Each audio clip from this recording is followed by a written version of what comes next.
Olá, sejam todos muito bem-vindos ao estudo dessa semana do Vem e Segue-me. Para você que é aluno do Instituto, por favor, acesse o link na descrição e preencha o formulário para registrar a sua presença. Estudaremos da seção 106 à seção 108. Então vamos lá. Após a dissolução do acampamento de Sião em Fishing River, Missouri, Doutrina e Convênios 105, o profeta Joseph Smith e muitos dos que haviam marchado com ele retornaram a Ohio. Os santos então renovaram seus esforços na construção do templo em Kirtland. À medida que o número de membros da igreja crescia, o profeta passou a dedicar-se a ramos fora da região de Kirtland. Em 16 de novembro de 1834, ele e vários outros partiram de Kirtland para visitar os santos em Michigan. Ele registrou: depois de pregar e ensinar os santos em Michigan, enquanto nosso tempo permitia, retornamos a Kirtland, muito revigorados de nossa jornada e muito satisfeitos com nossos amigos naquela parte da vinha do Senhor. Sendo o último dia do mês e os élderes começando a chegar, era necessário fazer os preparativos para a escola para os élderes, onde eles poderiam ser mais perfeitamente instruídos nas grandes coisas de Deus durante o inverno que se aproximava.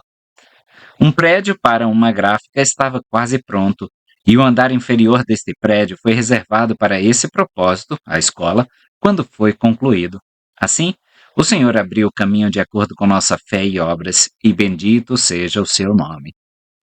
Nenhum mês me encontrou mais ocupado do que novembro, mas, como minha vida consistia em atividade e esforços incansáveis, estabeleci esta regra: quando o Senhor ordenar, faça-o. Continuei meus trabalhos diários, preparando-me para a escola e recebi o seguinte. Versículo 1. É a minha vontade que meu servo Warren A. Cowdery seja designado e ordenado sumo sacerdote presidente da minha igreja na terra de Freedom e nas regiões circunvizinhas. Warren Cowdery era o irmão mais velho de Oliver. Ele aprendeu sobre o livro de Mórmon e a restauração com seu irmão mais novo e foi batizado em 1831. Sumo sacerdote presidente designa aquele que dirigia os trabalhos da igreja em uma área geográfica específica. Hoje, os bispos são designados como sumos sacerdotes presidentes em suas respectivas alas. Da mesma forma, um presidente de estaca é designado como sumo sacerdote presidente em sua estaca. Warren Cowdery foi chamado para presidir os santos em ramos da igreja na área de Freedom, condado de Cattaraugus, Nova York. No início de março de 1834, cerca de 8 meses antes de receber essa revelação, o profeta Joseph Smith serviu uma missão que o levou a essa área de Nova York, onde estabeleceu o ramo de Freedom. O profeta registrou que, no domingo 9 de março, pregamos em uma escola e tivemos grande atenção. Encontramos alguns discípulos firmes na fé, e após a reunião, encontramos muitos crentes e com dificuldade para nos afastarmos deles. Marcamos uma reunião em Freedom para segunda-feira, dia 10, e nos hospedamos na casa do Sr. Warren A. Cowdery, onde fomos abençoados com o pleno desfrute de bênçãos temporais e espirituais, tudo o que precisávamos ou éramos dignos de receber. O companheiro do profeta nessa jornada foi Polly P. Pratt, que descreveu a experiência. O presidente Joseph Smith e eu viajamos juntos. Tivemos uma missão agradável e próspera entre as igrejas e momentos muito interessantes pregando ao público. Visitamos Freedom, condado de Cattaraugus, Nova York. Permanecemos no domingo e pregamos vários discursos que as pessoas ouviram com grande interesse. Fomos recebidos com gentileza e hospitalidade entre elas. Batizamos um jovem chamado Herman Hyde. Seus pais eram presbiterianos e sua mãe, devido à força de suas tradições, achou que estávamos errados e me disse depois que preferiria tê-lo seguido até um túmulo terreno a vê-lo batizado. Logo depois, porém, ela, seu marido e o restante da família, com cerca de 30 ou 40 outros, foram todos batizados e organizados em um ramo da igreja, chamado Ramo de Freedom, de cujo núcleo a luz se espalhou e almas foram reunidas no rebanho em todas as regiões ao redor. Assim, cresceu poderosamente a palavra de Deus, ou a semente semeada por aquela personagem extraordinária, o profeta e vidente do século XIX. Versículos 2 e 3. E pregue meu evangelho eterno, e erga a voz e advirta o povo, não apenas onde mora, mas nos condados vizinhos. E devote todo o seu tempo a este elevado e santo chamado que agora lhe dou, buscando zelosamente o reino do céu e sua retidão. E todas as coisas necessárias lhe serão acrescentadas, pois digno é o obreiro de seu salário. O chamado de Warren A. Cowdery era presidir o ramo em Freedom e declarar o evangelho em tempo integral ali e nos condados vizinhos. Seu chamado era semelhante ao de um presidente de missão hoje. Sem tempo para sustentar a família, ele foi orientado pelo Senhor a receber seu sustento da igreja. Versículo 4. E também em verdade vos digo, a vinda do Senhor aproxima-se e surpreenderá o mundo como um ladrão na noite. Aqueles que são do mundo não saberão quando Cristo retornará, assim como não sabem quando o ladrão atacará. Espiritualmente, eles se recolheram aos seus leitos para o sono da morte. Jacó 3:11. É como se estivessem dormindo e inconscientes dos eventos que ocorrem ao seu redor. Enquanto seus olhos adormecidos estão fechados aos sinais dos tempos, sonham com a iniquidade, inconscientes do perigo que correm. Em contraste, o Senhor disse aos filhos da luz, versículo 5, que eles conhecerão os sinais dos tempos e os sinais da vinda do Filho do Homem. Doutrina e Convênios 68:11. Versículo 5. Portanto, cingi os vossos lombos para que sejais os filhos da luz, e esse dia não vos surpreenderá como um ladrão. Aceitar o Evangelho e viver de acordo com seus padrões é sair das trevas para a luz. 1 Pedro 2:9. Tornando-se assim filhos da luz. João 12:36, Colossenses 1:12. E seguidores da luz e da verdade. O mandamento dado aos santos de todas as eras é andar como filhos da luz. Efésios 5:8. Esse dia não os surpreenderá como um ladrão. Paulo advertiu os santos tessalonicenses, porque vós mesmos sabeis perfeitamente que o dia do Senhor virá como ladrão da noite. Pois, quando disserem paz e segurança, então lhe sobrevirá repentina destruição, como as dores de parto àquela que está grávida, e de modo nenhum escaparão. Mas vós, irmãos, já não estáis em trevas, para que aquele dia vos surpreenda como um ladrão. 1 Tessalonicenses 5:2-4. Aqueles que entesouraram a palavra do Senhor não serão enganados. Tradução de Joseph Smith de Mateus 1:37. Mas saberão da proximidade da vinda do Senhor. Os sinais profetizados indicarão a geração em que o Filho do Homem aparecerá em glória. Os santos devem aguardar ansiosamente o retorno do Salvador e ocupar-se zelosamente na preparação do mundo para esse grande evento. Se os santos se prepararem para o retorno do Senhor, o sono fugirá de seus olhos enquanto aguardam com grande expectativa a vinda do noivo. Enquanto os iníquos dormem, os filhos da luz estarão alertas e cientes de que, a cada ano que passa, o tempo do retorno prometido do Senhor se aproxima. Comentando a advertência de Paulo aos Tessalonicenses, o profeta Joseph Smith explicou: não é desígnio do Todo-Poderoso vir à terra e esmagá-la e reduzi-la a pó, mas ele o revelará aos seus servos, os profetas.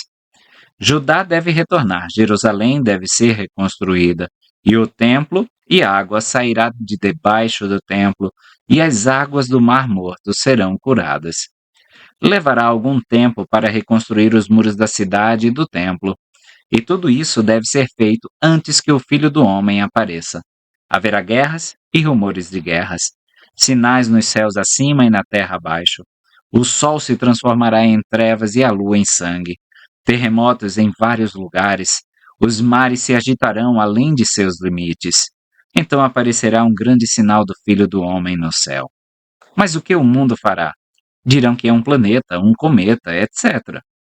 Mas o Filho do Homem virá como sinal da vinda do Filho do Homem, que será como a luz da manhã surge do leste. Versículo 6.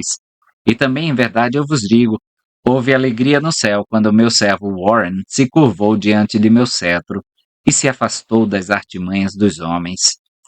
Assim como os céus choraram quando Satanás e suas legiões se perderam, eles se alegram quando os filhos de nosso Pai Eterno escolhem um caminho que os capacitará a retornar à sua presença. O texto sugere que os anjos estão cientes do que seus semelhantes terrenos estão fazendo. Doutrina e Convênios 62, 3. Versículo 8. E conceder-lhe-ei graça e confiança para sustentar-se. E se ele continuar sendo uma testemunha fiel e uma luz para a igreja, preparei-lhe uma coroa nas mansões de meu pai. Assim seja. Amém. Warren A. Cowdery mudou-se com a família para Kirtland em fevereiro de 1836. Lá, ele atuou ativamente nos assuntos da igreja até se desinteressar da liderança da igreja em 1838. Nesse mesmo ano, seu irmão Oliver foi excomungado. Quando o Senhor ordenou aos santos que se mudassem para Far West, Missouri, Warren permaneceu lá. Doutrina e Convênios 115, 17. Ele faleceu em Kirtland em 23 de fevereiro de 1851, ainda estranhado com a liderança. Seção 107. Doutrina e Convênios 107 entrelaça revelações recebidas em diferentes épocas. A data principal é 28 de março de 1835, quando os primeiros 52 versículos e os versículos 56, 57 e 58 foram dados em resposta ao pedido dos apóstolos recém-ordenados por instruções relativas ao seu ofício e chamado. Os versículos 53 a 55 foram extraídos da bênção dada a Joseph Smith Sr., quando ele foi ordenado patriarca da igreja pelo profeta em 18 de dezembro de 1833. Os versículos 59 a 100, com exceção dos versículos 61, 70, 73, 76 e 77, 88, 90 e 93 a 98, foram dados em novembro de 1831. Os versículos da última parte da revelação, não recebidos em 1831, foram acrescentados pelo profeta quando ele preparou esta sessão para inclusão na edição de 1835 de Doutrina e Convênios. Em 14 de fevereiro de 1835, o Quórum dos 12 Apóstolos foi organizado pela primeira vez nesta dispensação. Os 12 foram escolhidos segundo a revelação pelas 3 testemunhas do livro de Mórmon, Doutrina e Convênios 18. O profeta reuniu-se periodicamente com os 12 após sua organização para instruí-los. Em 12 de março de 1835, o profeta chamou os 12 para sua primeira missão aos estados do leste e à costa atlântica, instruindo-os a realizar reuniões com vários ramos da igreja ao longo do caminho. Em preparação para sua partida, os 12 se reuniram novamente na tarde de 28 de março. Orson Hyde e William E. McLellan, que registraram a ata daquela reunião, observaram que, ao revermos nossa trajetória passada, estamos satisfeitos e sentimos que devemos confessar também que não percebemos a importância de nosso chamado na medida em que deveríamos. Fomos levianos e vaidosos e em muitas coisas erramos.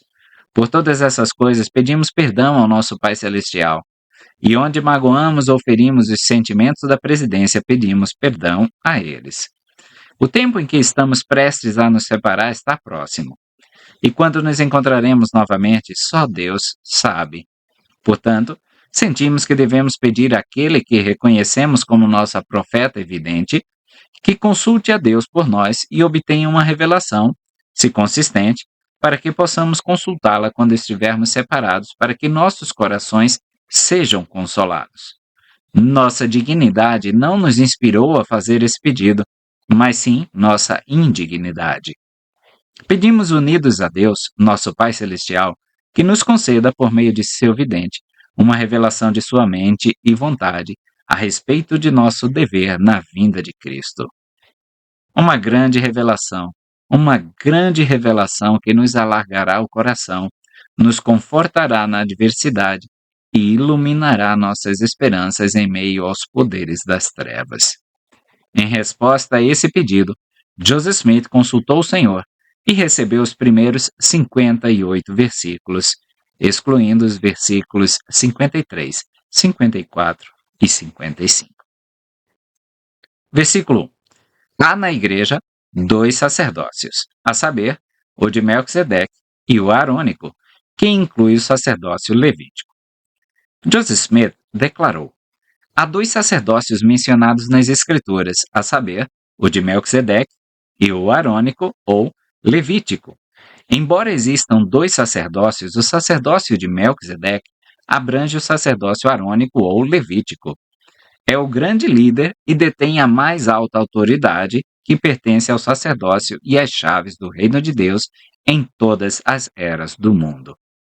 Em outra ocasião, o profeta disse: todo sacerdócio é Melquisedeque, significando que o sacerdócio de Melquisedeque abrange o sacerdócio arônico ou menor, e que aqueles que possuem podem exercer todos os ofícios e deveres do sacerdócio arônico, como veremos mais adiante. Versículo 4. Mas por respeito ou reverência ao nome do Ser Supremo, que seria santo sacerdócio segundo a ordem do Filho de Deus, a fim de se evitar a repetição frequente de seu nome, eles, a igreja na antiguidade, deram a esse sacerdócio o nome de Melquisedeque, ou seja, sacerdócio de Melquisedeque.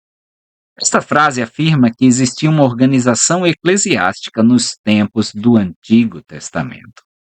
Versículo 5. Todas as outras autoridades ou ofícios da igreja são apêndices desse sacerdócio. O sacerdócio é maior do que qualquer um de seus ofícios. Nenhum ofício acrescenta poder, dignidade ou autoridade ao sacerdócio.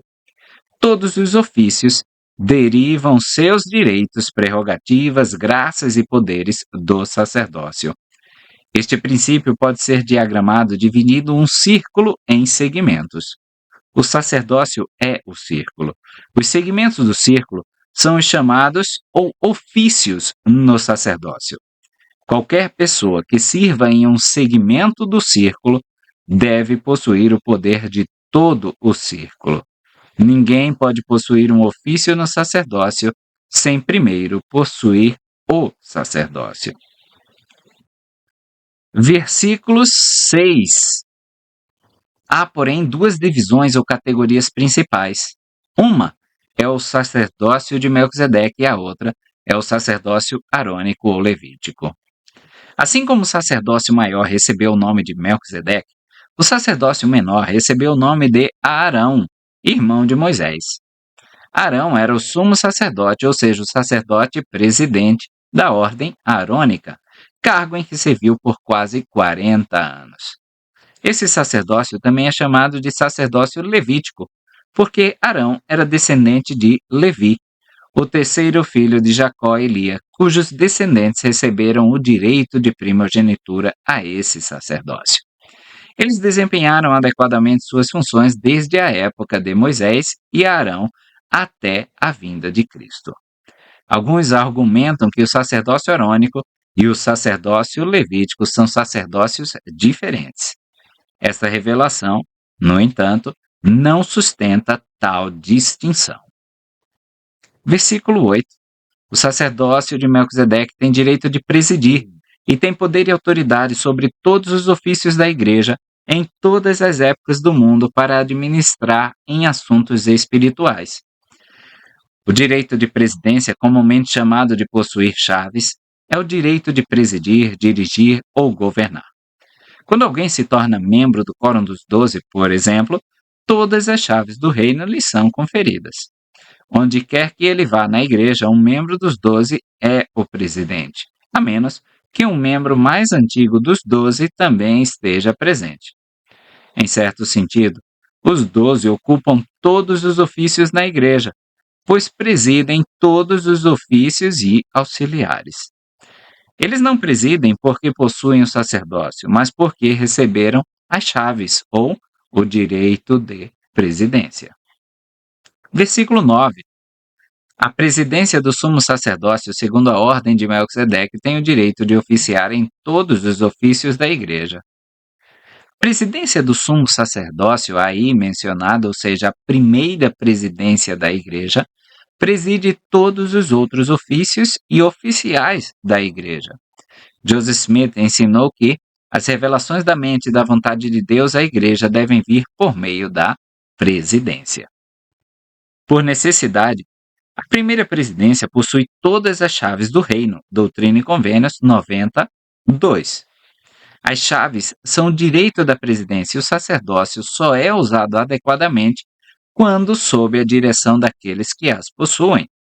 Por exemplo, os portadores do sacerdócio de Melquisedeque podem conferir esse sacerdócio a outros. No entanto, eles só podem fazê-lo sob a direção daqueles que possuem as chaves do sacerdócio. Agir independentemente da direção daqueles que as possuem é perder o sacerdócio. Uma ordenança que não seja realizada sob a direção deles não tem valor algum na igreja e no reino de Deus. Versículo 10. Os sumos sacerdotes, segundo a ordem do sacerdócio de Melquisedeque, têm o direito de oficiar em sua própria posição, sob a direção da presidência, para administrar as coisas espirituais e também no ofício de elder, sacerdote da ordem levítica, mestre, diácono e membro. Sob a direção da primeira presidência, sumos sacerdotes podem ser chamados para cargos de presidência e para administrar assuntos espirituais. Esta revelação observa que seu ofício abrange o de elder no sacerdócio de Melquisedeque e os ofícios de sacerdote, mestre e diácono no sacerdócio arônico. Não inclui o ofício de 70, que pertence ao sacerdócio de Melquisedeque, nem o ofício de bispo, que pertence ao sacerdócio arônico. A sugestão aqui é que os 70 deveriam ter status de autoridade geral em vez de fazer parte da organização local.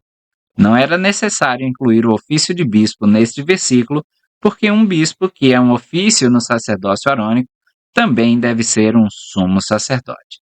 Doutrina e Convênios 68:19. Versículo 11. Um elder tem o direito de oficiar no lugar do sumo sacerdote, quando o sumo sacerdote não estiver presente.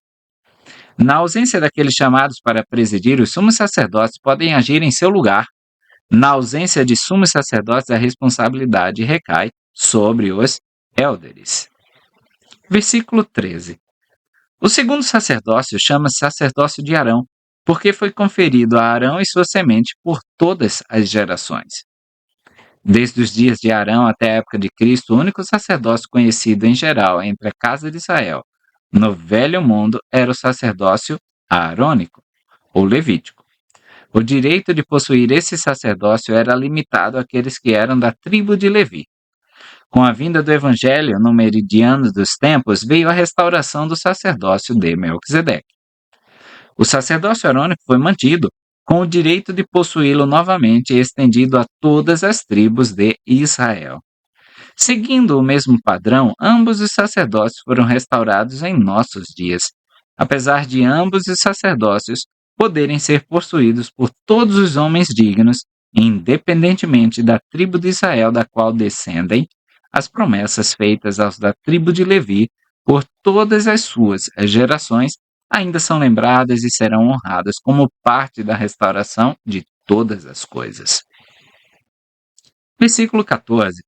A razão de ser chamado sacerdócio menor consiste em que ele é um apêndice do maior, ou seja, do sacerdócio de Melquisedeque, e tem poder para administrar ordenanças exteriores. Em todas as coisas, o sacerdócio arônico atua sob a direção do sacerdócio de Melquisedeque. Aqueles que possuem o sacerdócio maior podem atuar em todos os ofícios e funções do sacerdócio menor. Não é necessário ter recebido o sacerdócio arônico antes de receber o sacerdócio maior. Versículo 15. O bispo é a presidência desse sacerdócio e possui as chaves, ou seja, a autoridade do mesmo. Refere-se aí ao bispo-presidente da igreja e seus conselheiros. Os bispados de ala só funcionaram como os conhecemos hoje, depois que os santos se mudaram para o oeste. Este é um uso especializado da palavra bispado, peculiar aos santos dos últimos dias.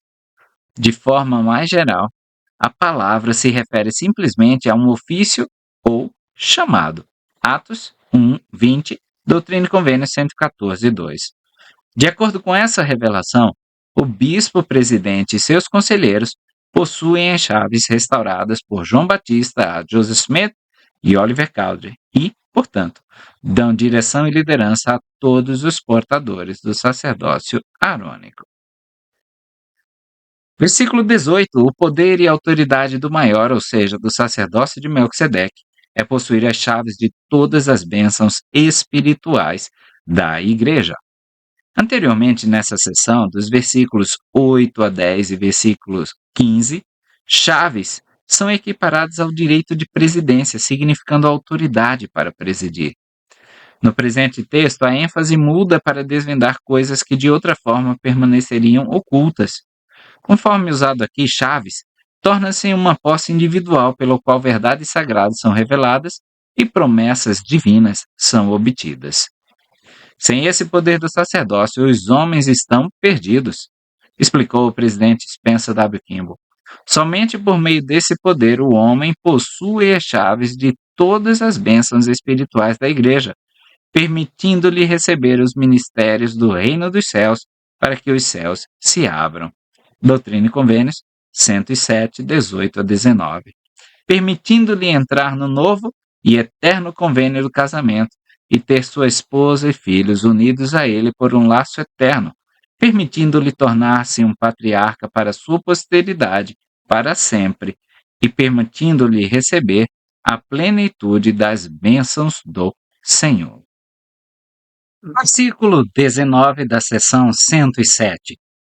Ter o privilégio de receber os mistérios do reino do céu, de que se lhes abram os céus, de comunicar-se com a Assembleia Geral e Igreja do Primogênito e usufruir a comunhão e presença de Deus, o Pai, e de Jesus, o mediador do novo convênio.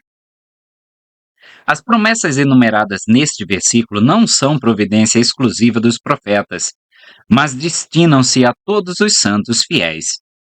Todos devem obter a chave do entendimento. Para recebê-la, os homens devem primeiro receber o sacerdócio maior, e tanto homens quanto mulheres devem abraçar a plenitude do novo e eterno convênio. O sacerdócio de Melquisedeque foi restaurado para que os filhos de Deus pudessem ser novamente trazidos à sua presença. Não é aos mundos futuros que esta promessa se dirige, mas ao estado mortal e corruptível em que agora residimos. Versículo 20. O poder e autoridade do menor, ou seja, do sacerdócio arônico, é possuir as chaves do ministério de anjos e administrar as ordenanças exteriores, a letra do Evangelho, o batismo de arrependimento para a remissão de pecados, conforme os convênios e mandamentos. O batismo nas águas é descrito aqui como uma ordenança exterior, ou a letra do Evangelho. Em contraste, o batismo de fogo, que significa o Espírito Santo, poderia ser chamado de uma ordenança interior ou espiritual. A primeira pode ser realizada por aqueles que possuem o sacerdócio arônico, a segunda apenas por aqueles que possuem o sacerdócio maior ou de Melquisedeque.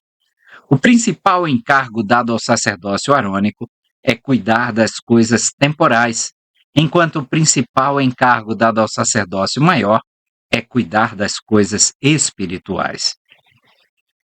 Quando ele diz conforme os convênios e mandamentos, seria em conformidade com os convênios e mandamentos, os artigos e convênios da Igreja que estavam estabelecidos em Doutrina e Convênios, seção 20 e 22. Versículo 21. Deve necessariamente haver presidentes, ou seja, oficiais presidentes, que procedem ou são designados dentre os ordenados aos diversos ofícios desses dois sacerdócios. Onde há sacerdócio, necessariamente deve haver disciplina e ordem. De fato, isso está implícito no próprio nome do sacerdócio, conforme nos foi restaurado nesta revelação, o santo sacerdócio, segundo a ordem do Filho de Deus. Versículo 3. Não é o plano divino que cada homem ande em seu próprio caminho, segundo a imagem de um Deus que ele mesmo criou. Doutrina e Convênios 1:16. Para chegar ao seu destino, todo navio requer tanto um capitão quanto uma tripulação que conheçam seu dever e ocupem o cargo para o qual foram designados. Necessariamente, deve haver oficiais presidentes, e acima desses oficiais, há alguém superior a quem eles também devem se reportar. Versículo 22. Do sacerdócio de Melquisedeque, 3 sumos sacerdotes presidentes escolhidos pelo grupo, designados e ordenados a esse ofício e apoiados pela confiança, fé e orações da Igreja, formam o quórum da presidência da Igreja. Refere-se aos membros da primeira presidência da Igreja, que constituem seu quórum dirigente. Embora um tanto ambíguo como usado nesse versículo, o corpo é o recém-formado quórum dos 12, a qual esta revelação foi dada. A procedência concorda que, com a morte do presidente da Igreja, seus conselheiros são desobrigados e o quórum da primeira presidência é dissolvido. O corpo responsável por formar a nova presidência da Igreja é o quórum dos 12. Quando a primeira presidência é dissolvida pela morte de seu presidente, o quórum dos 12 se torna o quórum dirigente da Igreja. Seu presidente, o apóstolo sênior de Deus na terra, preside a Igreja em virtude do fato de presidir seu quórum dirigente. Nenhum outro homem na terra tem o direito de liderar. De fato, o quórum dos 12 não pode sequer se reunir a menos que o apóstolo sênior convoque uma reunião. Quando tal reunião é convocada, ele a preside. Se a revelação for para vir, ela deve, de acordo com a ordem da Igreja, vir por meio dele. Com a morte do presidente da Igreja, o presidente do quórum dos 12 o sucede automaticamente. Ele é o porta-voz do Senhor para a Igreja. Ninguém mais tem o direito legítimo a esse privilégio. De Brigham Young até os dias atuais, sempre foi assim. O Senhor pode mudar essa ordem se quiser? Claro, é a sua Igreja e ele a dirige. Mas se ele decidir mudar a ordem que estabeleceu, deve, de acordo com sua palavra, fazê-lo por meio dos canais que ele ordenou. O único homem na Terra que pode receber uma revelação de que o presidente do quórum dos 12 não deve liderar a Igreja é o presidente desse quórum. Nenhum outro indivíduo ou quórum podem receber essa revelação até que ela venha por meio do canal que o Senhor ordenou. Se um homem é digno e capaz de presidir o quórum dos 12, certamente é digno e capaz de presidir a Igreja. E se o apóstolo sênior estiver servindo como conselheiro na primeira presidência, após a morte do presidente da Igreja, em vez de como presidente do quórum dos 12? Um apóstolo sênior servindo na primeira presidência é apoiado como membro da primeira presidência e como presidente do quórum dos 12. O próximo apóstolo sênior é apoiado como presidente interino daquele quórum. Quando a primeira presidência é dissolvida pela morte de seu presidente, o conselheiro, que é o apóstolo sênior, assume sua posição legítima como presidente dos 12. O sistema de sucessão na presidência da Igreja é apenas uma das muitas ilustrações da genialidade do Senhor. Não há espaço para contendas, aspirações dos indignos ou incerteza. A Igreja também não fica sem liderança inspirada por um instante sequer, pois, com seu último suspiro, um profeta lega o ofício a outro, de acordo com o sistema instituído pelo próprio Deus do céu. Nenhum homem pode presidir a Igreja sem a fé e a boa vontade sustentadoras daqueles a quem preside. Assim como os membros da Igreja são edificados e abençoados por aqueles que foram chamados como seus líderes, aqueles em posições de liderança são edificados e abençoados por aqueles que servem sob sua direção. Assim como um marido é uma força para a esposa e a esposa para o marido, Tanto o líder quanto o seguidor fortalecem-se mutuamente por meio da oração e do serviço fiel. Versículo 23. Os 12 conselheiros viajantes são chamados para ser os 12 apóstolos, ou seja, testemunhas especiais do nome de Cristo no mundo todo, diferindo assim dos outros oficiais da igreja nos deveres de seu chamado. Embora muitos tenham saído para testificar de Cristo, a incumbência dada aos apóstolos é testificar do nome de Cristo. Qual, então, é o significado de tal frase e como testificar do nome de Cristo difere do testemunho de Cristo?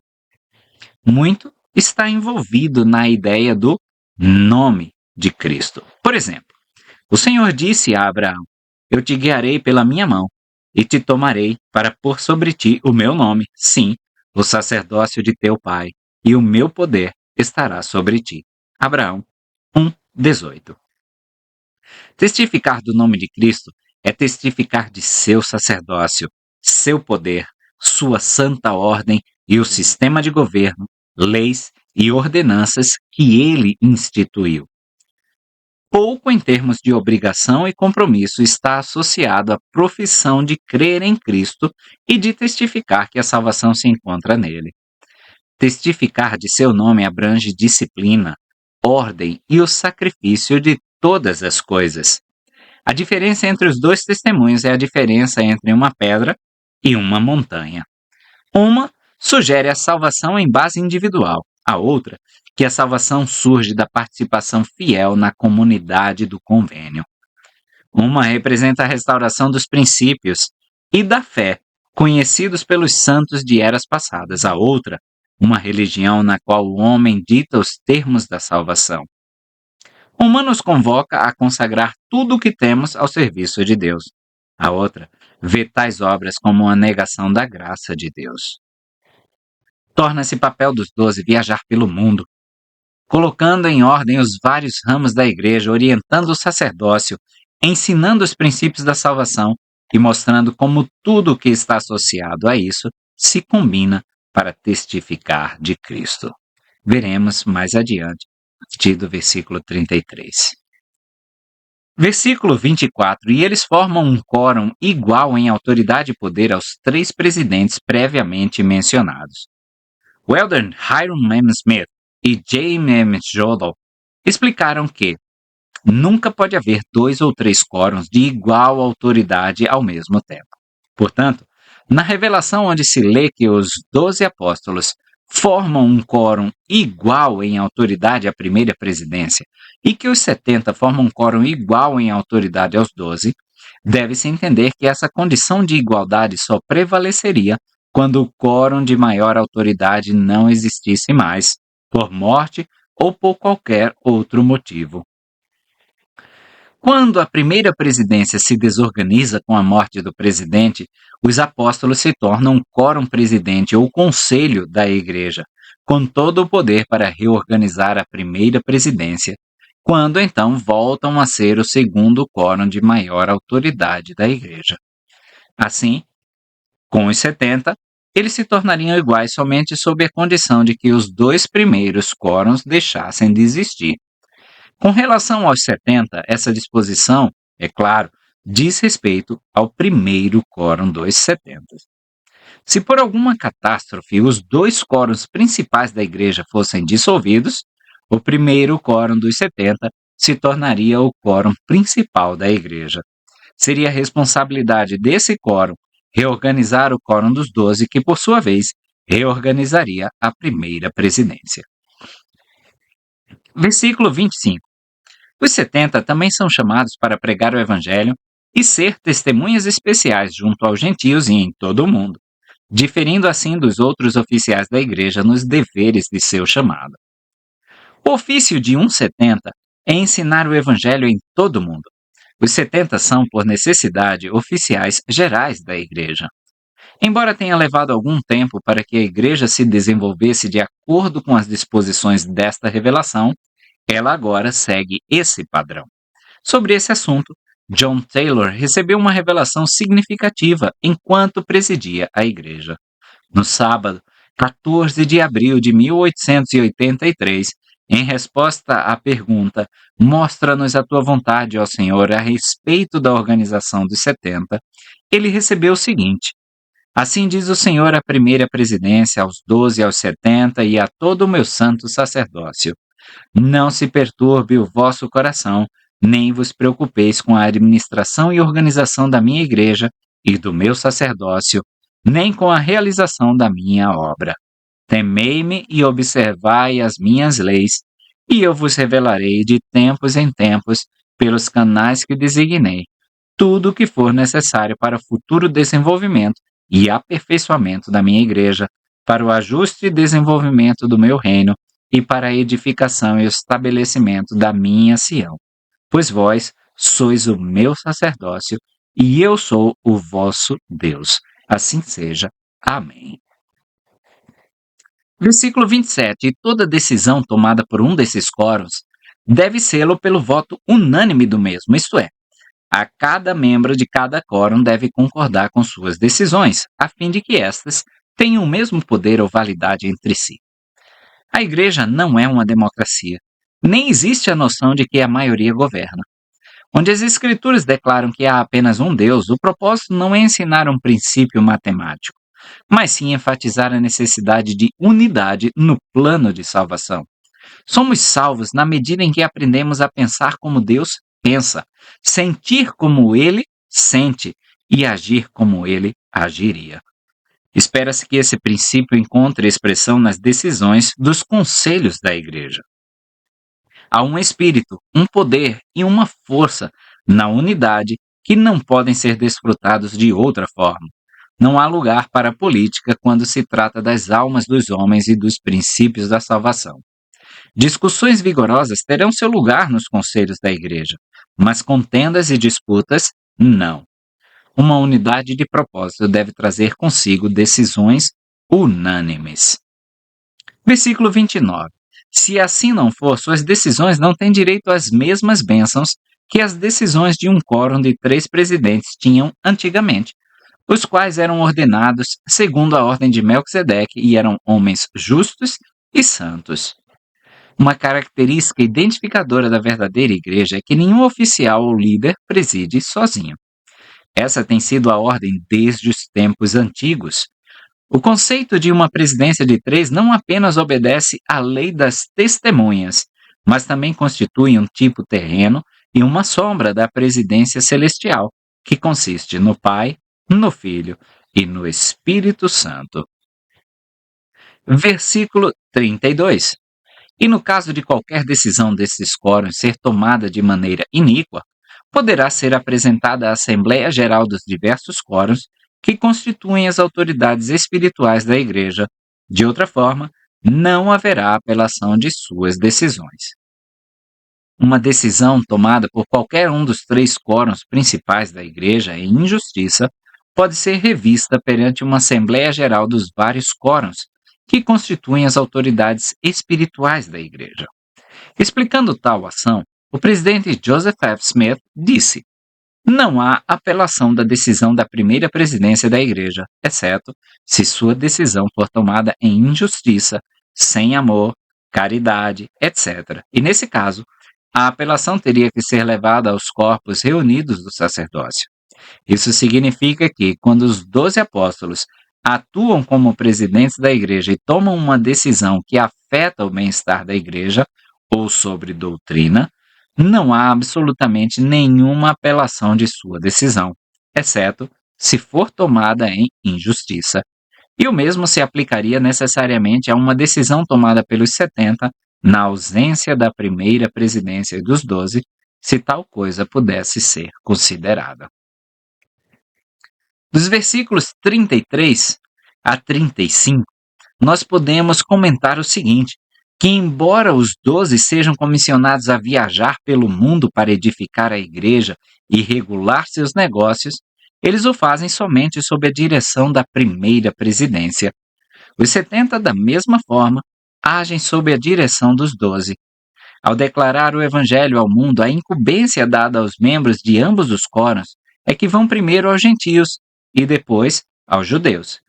Isso é uma inversão da incumbência dada por Cristo aos 12 e aos 70 no meridiano dos tempos. Naquele dia, o evangelho foi levado primeiro aos judeus e depois aos gentios. Atos 13, 46 a 48, Romanos 11, 7 a 26. Versículo 36. Os sumos conselhos permanentes nas estacas de Sião formam um quórum igual em autoridade nos negócios da igreja e em todas as decisões ao quórum da presidência ou ao sumo conselho viajante. A instrução contida nesse versículo só pode ser entendida no contexto em que foi dada. Naquela época, existiam apenas 2 sumo-conselhos na igreja. Um deles havia sido organizado em Kirtland, Ohio, em 17 de fevereiro de 1834, e o outro, no Missouri, em 3 de julho do mesmo ano. Com exceção de alguns ramos dispersos, essas 2 estacas abrangiam e governavam toda a igreja. A primeira presidência da igreja também servia como presidência da estaca em Kirtland. Se ambos os conselhos chegassem à mesma decisão sobre um assunto, essa decisão, para todos os efeitos práticos, governaria a igreja. Essa circunstância era obviamente temporária, e não se poderia esperar que se aplicasse a uma igreja destinada a incluir milhares e milhares de estacas. Descrevendo essa situação, John Taylor observou: em Kirtland, Ohio, muitas coisas foram reveladas por meio do profeta. Havia então uma primeira presidência que presidia o sumo conselho em Kirtland, e esse sumo conselho e outro que ficava no Missouri eram os únicos sumo conselhos existentes. Como eu disse, o sumo conselho em Kirtland era presidido por Joseph Smith e seus conselheiros, e, portanto, havia algumas coisas associadas a isso que eram bastante peculiares em si mesmas. É declarado que, quando eles não conseguissem descobrir nada referente a quaisquer princípios que pudessem ser apresentados a eles em seus conselhos, a presidência deveria consultar o Senhor e obter revelação sobre os assuntos que fossem difíceis de compreender. E eu gostaria de fazer uma observação aqui em relação a essas coisas. Todos os sumos conselhos, todos os presidentes de estaca e bispos, e de fato, todos os homens portadores do sacerdócio que são humildes, fiéis, diligentes, honestos e leais aos princípios de nossa religião, se buscarem a Deus com a fé que Ele exige de nós, Ele lhes dará sabedoria em todas as circunstâncias e em todas as ocasiões, e o Espírito Santo nunca deixará de indicar o caminho que devem seguir. Versículo 37. O Sumo Conselho de Sião forma um quórum igual em autoridade nos negócios da igreja e em todas as suas decisões aos conselhos dos 12 nas estacas de Sião. Hoje, o mesmo padrão de organização é usado em todas as estacas da igreja. A autoridade de um sumo conselho é igual à de todos os outros sumos conselhos. Essa autoridade permite que cada sumo conselho tome decisões adequadas às suas diferentes circunstâncias. Versículo 38 menciona um sumo conselho viajante. Essa passagem se refere ao quórum dos 12, que deve convocar os 70 para ajudá-los conforme as circunstâncias exigirem. Vimos no versículo 34. Versículo 39. É dever dos 12 em todos os grandes ramos da igreja ordenar ministros evangélicos conforme lhes for designado por revelação. A igreja hoje usa muitos termos com uma precisão de significado desconhecida em sua história inicial. Isso é particularmente verdadeiro para os termos usados para descrever a divisão dos santos em várias congregações ou unidades eclesiásticas, alas, estacas, ramos e distritos. Conforme usado na época desta revelação, o termo ramos seria mais adequado ao termo estacas que usamos hoje em dia. Esses ministros evangélicos, declarou o profeta Joseph Smith, um evangelista é um patriarca. Sim, o homem mais velho do sangue de José ou da semente de Abraão. Onde quer que a igreja de Cristo esteja estabelecida na terra, deve haver um patriarca para o benefício da posteridade dos santos, como aconteceu com Jacó ao dar sua bênção patriarcal a seus filhos. Versículo 40. Confirmou-se que a ordem desse sacerdócio é para ser transmitida de pai para filho, e pertence por direito aos descendentes literais da semente escolhida, a quem foram feitas as promessas. Esse versículo se refere à ordem patriarcal do sacerdócio. A autoridade da ordem patriarcal encontra-se no sacerdócio de Melquisedeque. Se não fosse esse o caso, os 12, que não receberam nenhum sacerdócio além do sacerdócio de Melquisedeque, não poderiam conferir o ofício de patriarca a outros, como foram instruídos a fazer no versículo anterior. Devido aos deveres expandidos dos 12 em nossos dias, a autoridade para ordenar patriarcas foi dada aos presidentes de estaca. A questão de aprovar ou escolher patriarcas, no entanto, permanece com os 12. Definindo a natureza do ofício de patriarca, John Taylor perguntou: o patriarca não tem para com a igreja o mesmo relacionamento que Adão tinha para com sua família e como Abraão e Jacó tinham para com a deles? Sua resposta foi um enfático não. Adão, explicou ele, foi o pai natural de sua posteridade, que era sua família, e sobre quem ele presidiu como patriarca, profeta, sacerdote e rei. Tanto Abraão quanto Jacó tinham o mesmo relacionamento com suas famílias. Este, é claro, não foi o caso de Joseph Smith Sr., o primeiro patriarca da igreja nessa dispensação, nem de qualquer um de seus sucessores naquele ofício.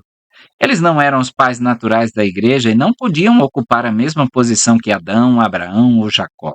Mas, visto que não havia ninguém para abençoar nas gerações passadas, de acordo com a ordem antiga, foram ordenados e designados com o propósito de conferir bênçãos patriarcais para possuir as chaves desse sacerdócio e destrancar a porta que há muito tempo estava fechada para a família humana, para que as bênçãos pudessem ser novamente conferidas de acordo com a ordem antiga, e aqueles que eram órfãos ou não tinham pai para abençoá-los pudessem recebê-las por meio de um patriarca que atuasse como procurador de seu pai, e para que os pais pudessem novamente ser capacitados a atuar como patriarcas para suas famílias e abençoar seus filhos, pois, como todas as outras ordenanças da igreja, esta havia sido negligenciada e precisava ser restaurada.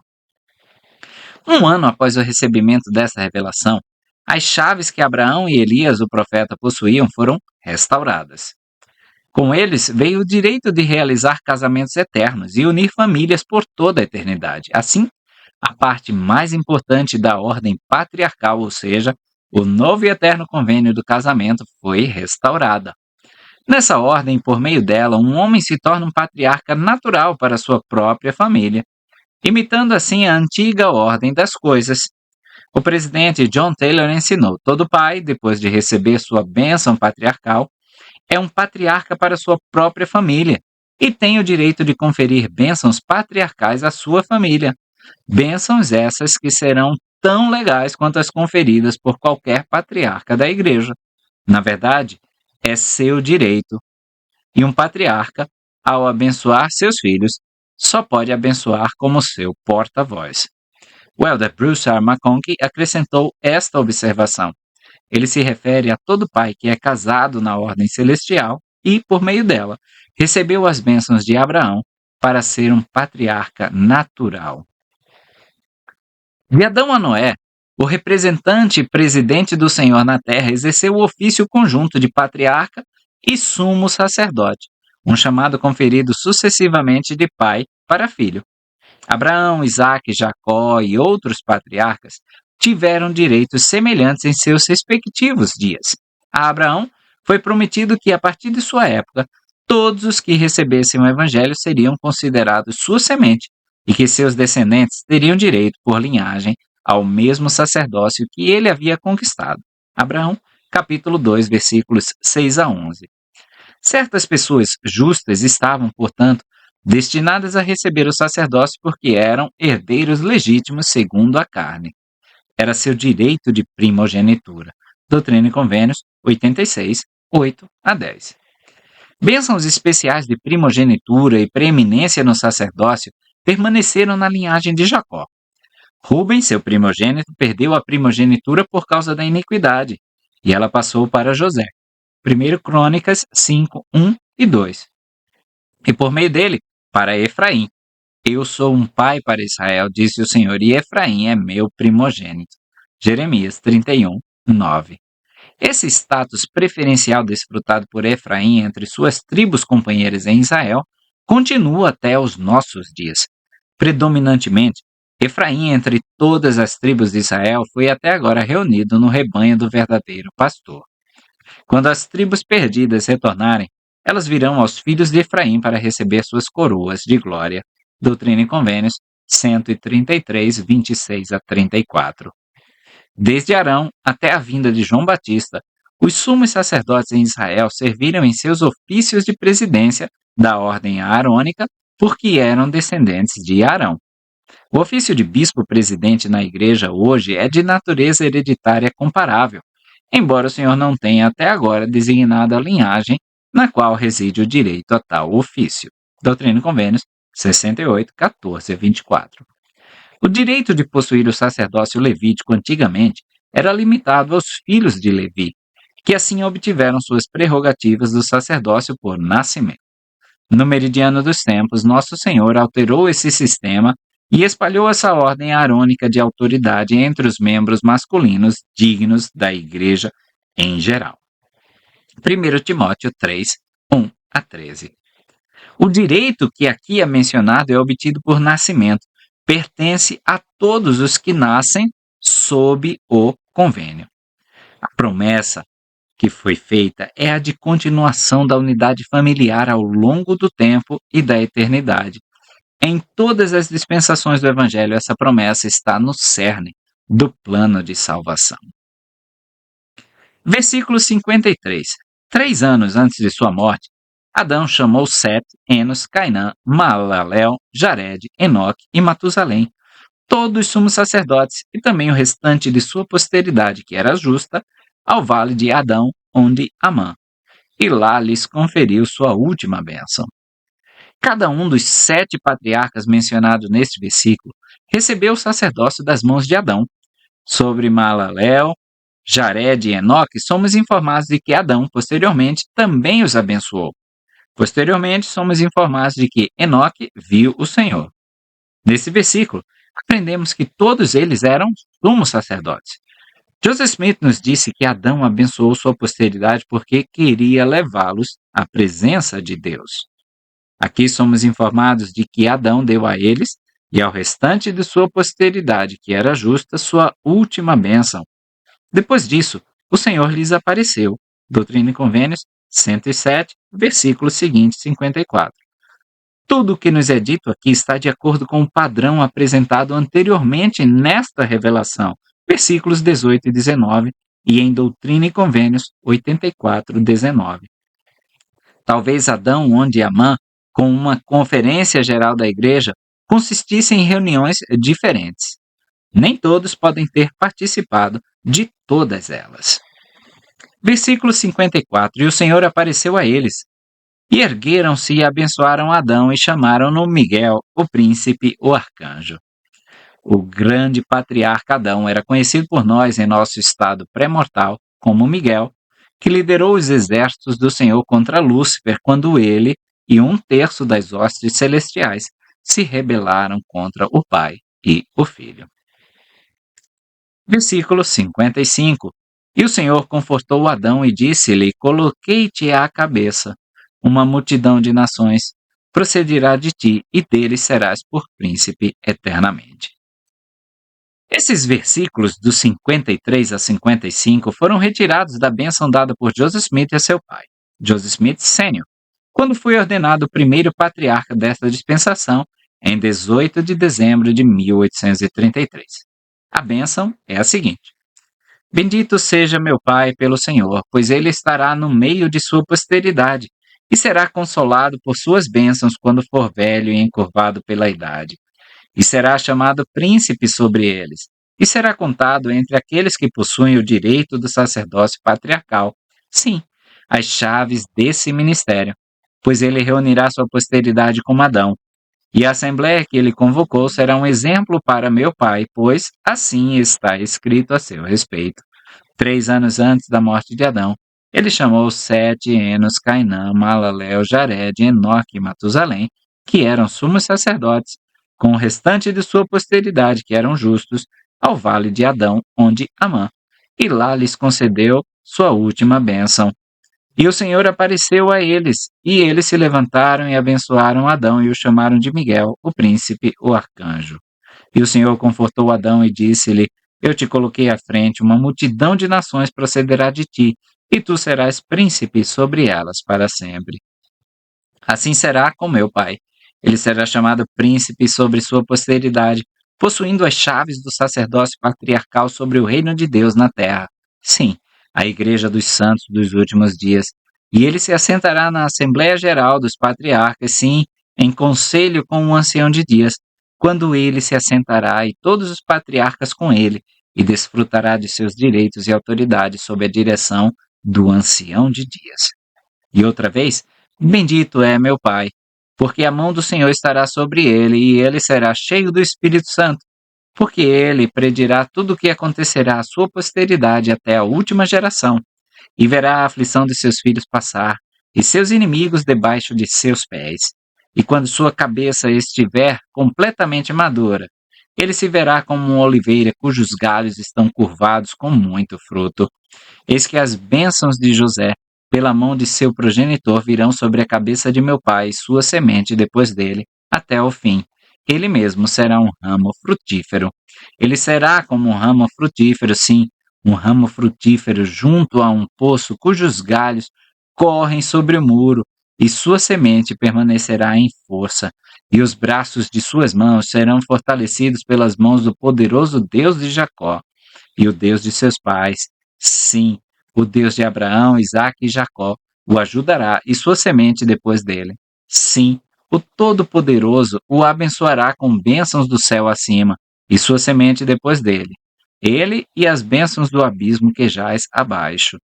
E a sua semente se levantará e o chamará bem-aventurado. Ele será como a videira da uva escolhida quando os seus cachos estiverem plenamente maduros, e também possuirá uma mansão nas alturas, sim, no reino celestial. Seu conselho será buscado por milhares, e ele terá lugar na casa do Senhor, pois será poderoso no conselho dos eldres, e seus dias ainda serão prolongados. E quando partir daqui, irá em paz, e seu descanso será glorioso, e seu nome será lembrado até o fim. Amém. Versículo 57 menciona o livro de Enoque. Entendemos esse texto como uma promessa de que em um dia futuro receberemos registros bíblicos escritos por Enoque. Vários manuscritos antigos atribuídos a Enoque ainda existem hoje.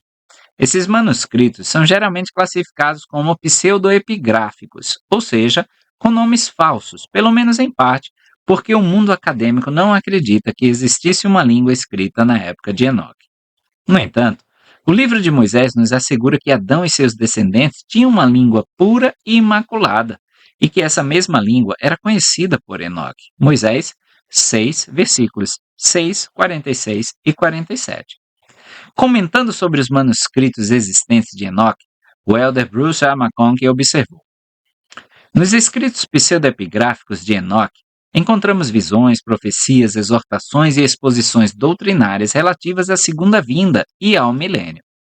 Os nomes e funções dos 7 anjos, incluindo Rafael, Miguel e Gabriel, a separação dos espíritos dos homens justos e ímpios enquanto aguardam o dia do julgamento, o julgamento vindouro dos ímpios, a obtenção da salvação pelos justos e eleitos, a apresentação do Filho do Homem perante a cabeça dos dias, significando, obviamente, o ancião dos dias, a ressurreição dos mortos e a separação pelo juízo dos justos e dos ímpios, a transladação de Enoque, a preexistência e a criação das almas de todos os homens antes da fundação do mundo, a guerra no céu e a expulsão de Satanás, a divisão da história de 8.000 anos da Terra nos primeiros 6.000 anos, a serem seguidos por 1.000 anos de descanso, após o qual viriam outros 1.000, e então, o fim.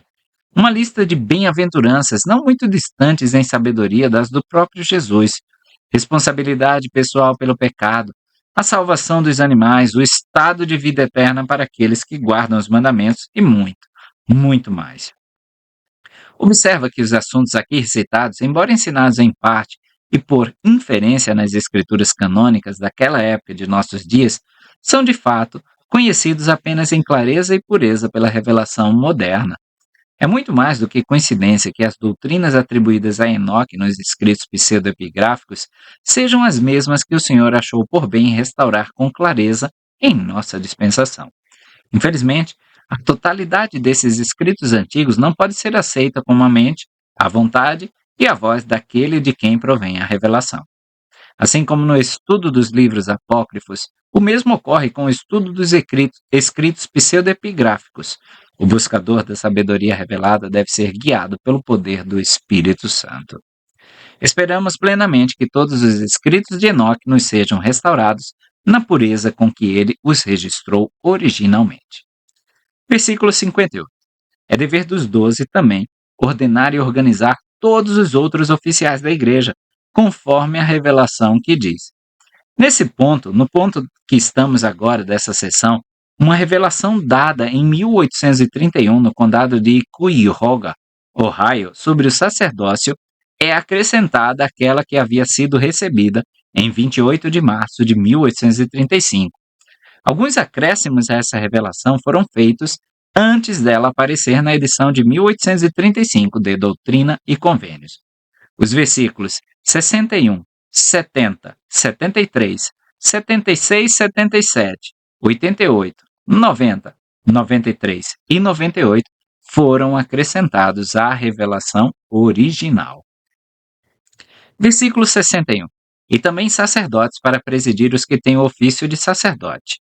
Esse versículo foi acrescentado à revelação de 1831 pelo profeta em 1835. Conforme a igreja está organizada hoje, os sacerdotes são presididos por seu bispo, que detém a presidência do sacerdócio arônico na ala. Quando estes versículos foram registrados, as alas ainda não existiam e os sacerdotes eram homens de plena maturidade. Versículo 63. Menciona novamente os convênios e mandamentos da igreja. Na revelação de 1831, estava escrito de acordo com os artigos e convênios da igreja, que se referia ao que hoje nós conhecemos como seção 20 de Doutrina e Convênios. Versículo 64. Depois vem o sumo sacerdócio, que é o maior de todos. A expressão sumo sacerdócio, conforme usada aqui, refere-se ao ofício de sumo sacerdote.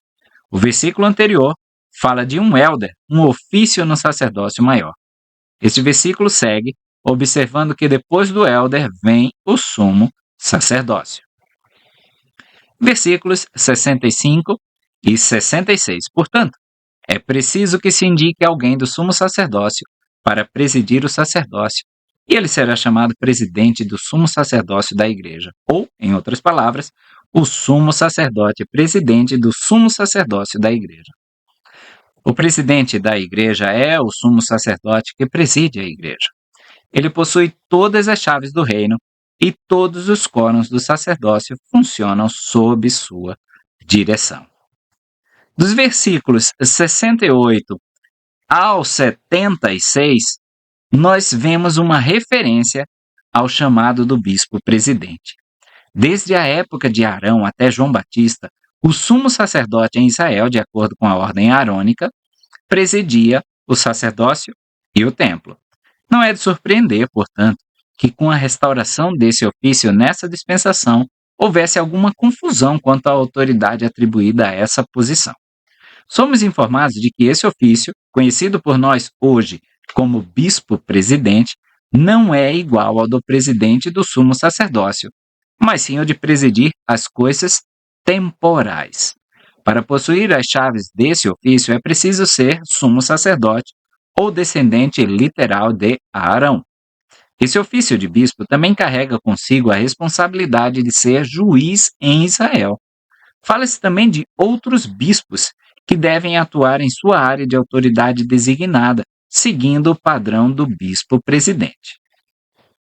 Seguindo o padrão anunciado nessa revelação, um bispo de ala atua como presidente do sacerdócio arônico, como sumo sacerdote presidente de sua ala, como juiz em Israel e como responsável pelos assuntos temporais. Além disso, somos informados de que o bispo deve ser guiado em seus deveres pelo Espírito da Verdade. Versículo 71. Versículos 77 ao 84 fala-se novamente sobre o conselho da condição de membro. Enquanto existir o certo e o errado, enquanto Deus continuar a ser um Deus de leis, e enquanto os membros da igreja incluírem seres mortais, haverá necessidade de conselhos disciplinares da igreja. Assim como cada membro da igreja deve operar sua salvação com temor e tremor, Filipenses 2,12, todos estão sujeitos à ordem e à disciplina da igreja. Ninguém está acima da lei. Não é ao cristianismo histórico que se recorre para encontrar tais princípios, pois o cristianismo histórico é seriamente manchado por supostos líderes espirituais que se consideravam acima da lei, sejam as leis dos homens ou as de Deus, e cujas ações foram, em muitos casos, suficientes para fazer o próprio inferno estremecer e ficar atônito e pálido e as mãos do próprio diabo tremerem e paralisarem. Doutrina e Convênios 123:10. É apenas mais uma evidência da pureza de propósito do profeta Joseph Smith que, ao estabelecer um sistema de governo para a igreja, da qual ele era o presidente, ele se sujeitaria a todas as leis e ordenanças do Evangelho que os outros também deveriam cumprir. O Tribunal Supremo da Igreja é aqui denominado Conselho Comum da Igreja. É composto pela primeira presidência e 12 sumos sacerdotes, escolhidos por eles para auxiliar como conselheiros. Este conselho tem a palavra final sobre todos os assuntos controversos que envolvam a igreja ou a posição de um membro nela. Como observado, ninguém está acima deste conselho. Caso o presidente da igreja transgrida, suas ações serão julgadas por este corpo. Esta revelação especifica que, em tal caso, o conselho seria presidido pelo bispo-presidente e podemos apenas supor pelo quórum dos 12. A decisão deles é o fim da controvérsia a seu respeito. Observamos de passagem que acusações foram apresentadas contra Joseph Smith por Sylvester Smith, um membro do primeiro sumo conselho em Kirtland. George Albert Smith relatou o seguinte sobre o ocorrido. Lembro-me bem que no acampamento de Sião, Levi W. Hancock fez um pífano com um pedaço de sabugueiro. Sylvester Smith marchou com sua companhia ao som daquele pífano. Aquele pífano pode ser considerado quase a introdução da música marcial entre os mormons. Um cachorro saiu e latiu quando Sylvester Smith ia matá-lo. Joseph disse que ele era um bom cão de guarda. Sylvester ficou furioso e o ameaçou. Finalmente, Joseph o repreendeu severamente, mostrando-lhe que tal espírito não conquistaria nem controlaria a família humana, que ele deveria se livrar dele e previu que, se não se livrasse dele, chegaria o dia em que um cachorro roeria sua carne e ele não teria forças para resistir. Alguns meses após o retorno a Kirtland, Sylvester Smith apresentou uma acusação contra Joseph, o profeta, por ter profetizado mentiras em nome do Senhor, e se comprometeu a fundar essa acusação com base no fato de que o profeta havia dito que um cachorro o morderia se ele não se livrasse daquele espírito, quando ele não tinha forças para resistir. Eles estiveram 3 dias e parte de noites com o sumo conselho em Kirtland, investigando essa acusação. Uma pessoa falou durante 3 horas em nome do profeta. Sylvester publicou uma confissão que pode ser vista na história da igreja, reconhecendo sua culpa. Versículos 85 a 88 fala sobre os 4 ofícios do sacerdócio arônico. Conforme o sacerdócio deve funcionar nessa dispensação, são especificados então como diácono, mestre, sacerdote e bispo. O número de portadores do sacerdócio em cada quórum também é fornecido: 12 diáconos por quórum, 24 mestres e 48 sacerdotes, todos os quais trabalham sob a presidência do bispado, com o bispo também presidindo como presidente do quórum de sacerdotes. Cada presidente de quórum é responsável por ensinar aos membros do quórum seus respectivos deveres, conforme dados de acordo com os convênios, ou seja, Doutrina e Convênios 20.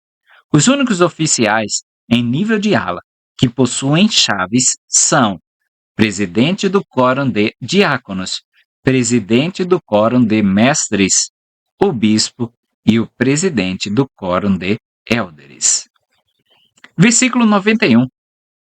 E também o dever do presidente do sumo sacerdócio é presidir toda a igreja e ser semelhante a Moisés.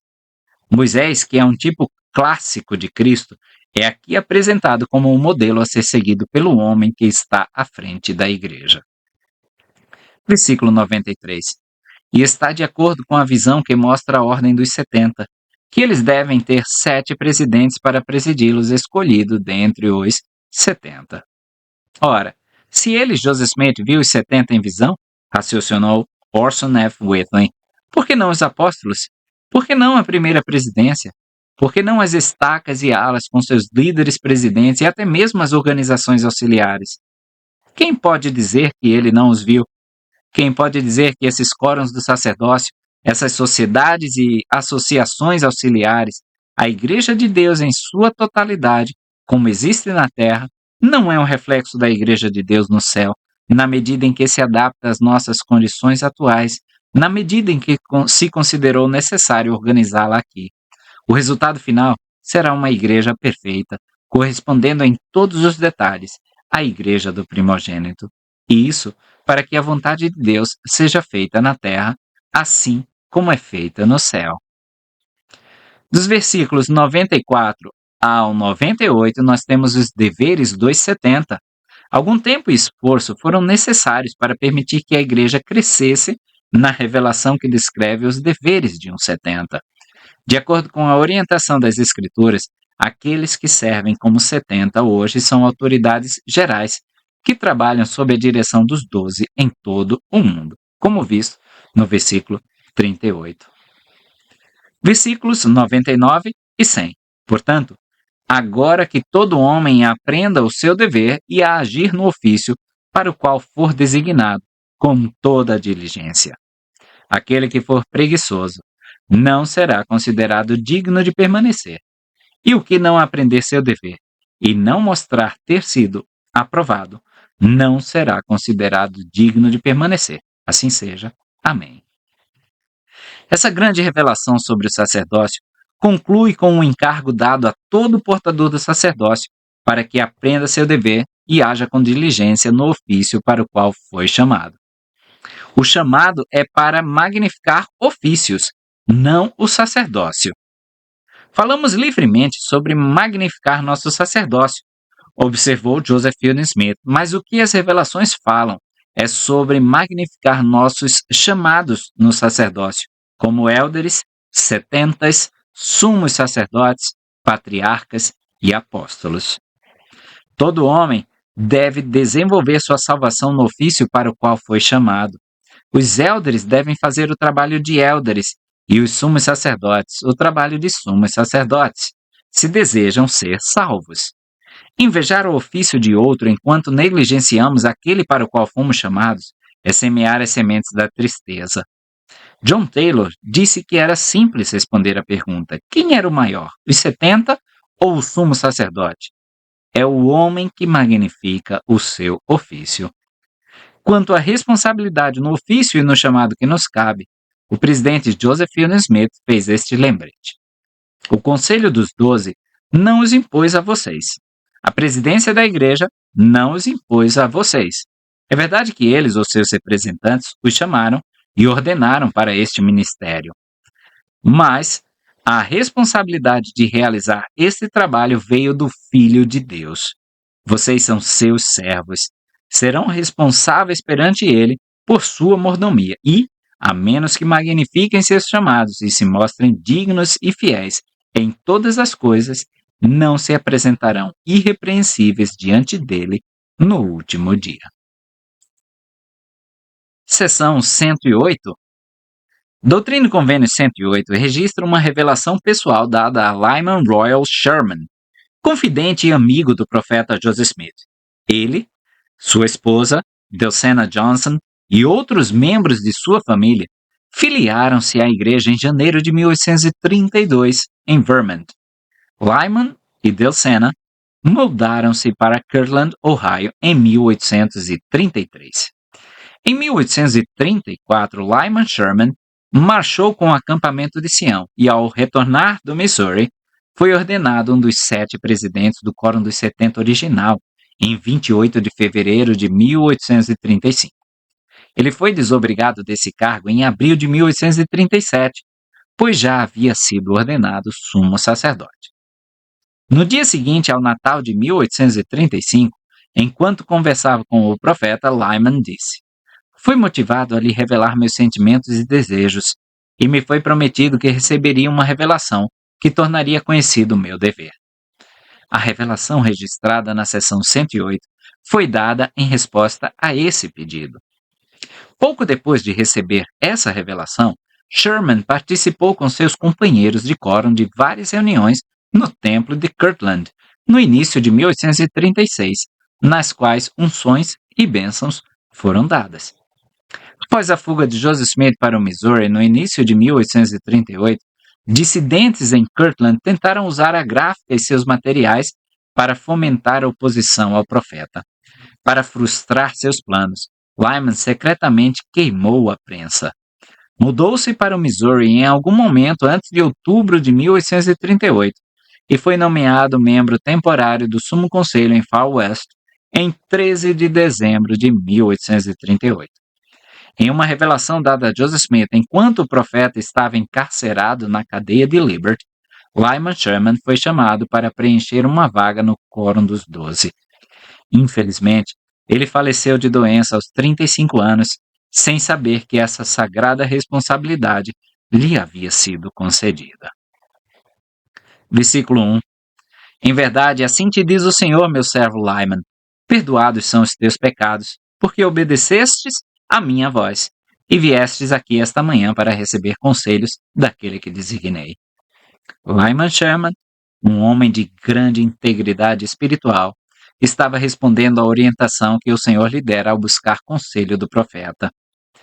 O profeta desconhecia a orientação que o Senhor dera a Lyman para que buscasse conselho com ele. É uma lição significativa para todos que ele tenha recebido a remissão de pecados, não neste caso por comparecer às reuniões obrigatórias, mas sim por ter acatado as orientações pessoais que o Senhor lhe deu. Versículo 2. Portanto, que se tranquilize a tua alma com respeito à tua posição espiritual e não mais resistas à minha voz. O perdão dos pecados traz paz de consciência, Mosias 4:3, na qual a culpa é eliminada, Enos 1:6. A alma é purificada dos efeitos da iniquidade e encontra descanso no Senhor sem angústia pelos erros cometidos. A alma explicou a seu filho Elamã que, quando perdoado, não mais me sentia atormentado pela lembrança de meus pecados. Alma 36:19. A voz do Senhor é ouvida nos sussurros do Espírito. Esses sussurros devem ser ouvidos se quisermos receber as bênçãos que o Senhor tem reservado para nós. A respeito desses sussurros, Amaleque testificou ao povo de Amonia: endurecido meu coração, pois fui chamado muitas vezes e não quis ouvir. Alma 10:6. Não se sabe há quanto tempo Lyman Sherman vinha recebendo os sussurros do Senhor para conversar com o profeta. É evidente, no entanto, que sua ansiedade quanto à sua posição espiritual poderia ter durado menos se ele não tivesse resistido antes à voz do Senhor para ir ao profeta. Da mesma forma, há membros hoje que resistem a conversar com seus líderes do sacerdócio sobre sua posição espiritual, embora o Senhor os tenha inspirado a fazê-lo muitas vezes. Quão doce é o consolo reconfortante que advém de se reunir com o bispo e receber a garantia de que se pode estar em paz quanto à sua posição espiritual diante do Senhor. Versículo 4. Espera pacientemente até que meus servos convoquem a assembléia solene. Então, serás lembrado com os primeiros de meus élderes e receberás o direito, por ordenação, com o restante de meus élderes, por mim escolhidos. O propósito de uma Assembleia Solene dos Santos é a adoração. Joel falou sobre a natureza dessas assembleias. Santificai um jejum, convocai uma Assembleia Solene, congregai os eldres e todos os moradores da terra na casa do Senhor vosso Deus, e clamai ao Senhor. Joel 1,14. Essa revelação informou Lyman Sherman que ele seria contado entre os primeiros a receber a investidura. Esses eram aqueles que haviam se mostrado dignos de tal honra no acampamento de Sião. A preparação para a investidura ocupou grande parte do tempo dos líderes da igreja durante os primeiros meses de 1836. Os selecionados para participar desse ritual sagrado reuniam-se regularmente no templo de Kirtland durante janeiro e fevereiro de 1836. Sobre esses preparativos, Joseph Smith disse: devemos ter tudo preparado e convocar nossa Assembleia Solene como o Senhor nos ordenou, para que possamos realizar sua grande obra. E isso deve ser feito à maneira de Deus. A casa do Senhor deve ser preparada e a Assembleia Solene convocada e organizada nela, de acordo com a ordem da casa de Deus. E nela devemos realizar a ordenança do lava-pés. Ela nunca foi destinada a ninguém além dos membros oficiais. Ela foi planejada para unir nossos corações, para que sejamos um em sentimentos e emoções, e para que nossa fé seja forte, para que Satanás não possa nos derrotar nem ter qualquer poder sobre nós aqui. Na segunda-feira, 5 de outubro de 1835, o profeta registrou: voltei para casa, muito cansado de cavalgar na chuva. Passei o resto do dia lendo e meditando e à noite participei de um conselho dos 12 apóstolos. Diverti-me muito e dei-lhes muitas instruções sobre seus deveres para o futuro. Disse-lhes que era a vontade de Deus que levassem suas famílias para o Missouri na próxima estação. Também neste outono, para participar da Assembleia Solene dos primeiros eldres, para a organização da Escola dos Profetas, e para participar da ordenança do lava-pés, e para preparar seus corações com toda a humildade para uma investidura com poder do alto, com o qual todos concordaram unanimemente, e pareciam estar muito alegres. Que Deus poupe a vida dos 12 para uma boa velhice. Por amor de Cristo, o Redentor. Amém.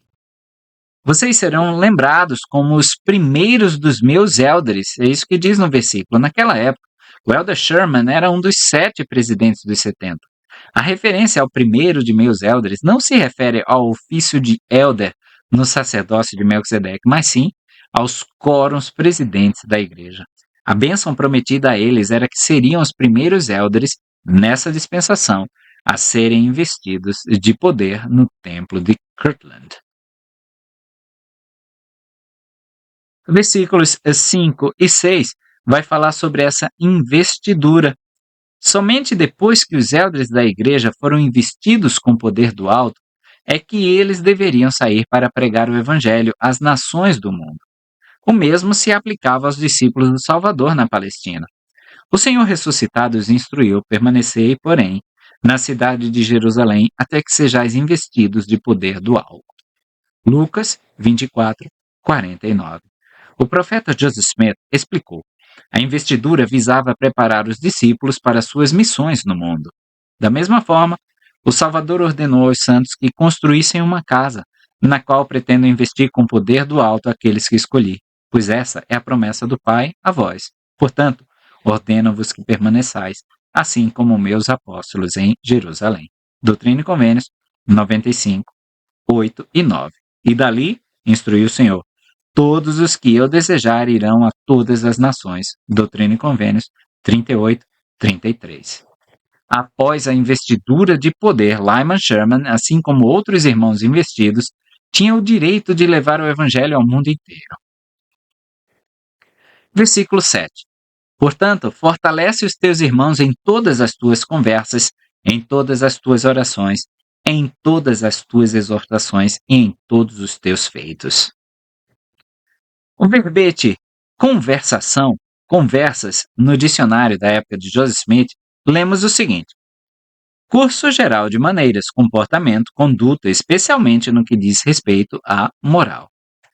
Este uso está de acordo com o da tradução de King James no Novo Testamento. Por exemplo, Paulo diz: pois ouvistes qual foi o meu procedimento no passado no judaísmo, como sobremaneira persegui a igreja de Deus e a assolei. Gálatas 1:13.